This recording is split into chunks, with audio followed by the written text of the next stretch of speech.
ஊர் மக்களுக்கு ஒரு பாதிப்பு, என் மக்களுக்கு ஒரு பாதிப்பு, நான் மத்தவங்க நானும் ஓடி போறேன்.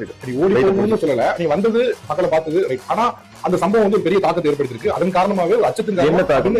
என்ன மக்கள் கிட்ட உங்களுக்கு பெரிய அதிருப்தி என்ன அதிருப்தி நீங்க செஞ்சிருப்பீங்க. அது வந்து யார் சார் கான்ஃபிடன்ஸ் வைக்கிறாங்க. இந்த சோசியல் மீடியாலயும் உங்களுக்கு எனக்கு பிடிக்காத சோசியல் மீடியாலயும் பிஜேபி சோசியல் மீடியாவும் அதிமுக சோசியல் மீடியாவும் புதுக்கட்சியோட சோசியல் மீடியாலையும் போட்டா மக்களோட தாக்கம் என்ன இல்ல சோசியல் மீடியா தாண்டி எதிர்க்கட்சி தலைவர் சொல்றாங்கல்ல, பயத்தின் காரணமா போயிட்டாரு. எதிர்க்கட்சி தலைவர் என்ன அரசியல் என்ன எதிர்க்கட்சி தலைவர் சொல்லுவாரு? அச்சத்தின் காரணமா தான் போனாரு. அச்சத்தின் காரணமா போனாரு. சரி, அவர் வந்து இன்னைக்கு சொல்லுங்க பாக்கலாமே.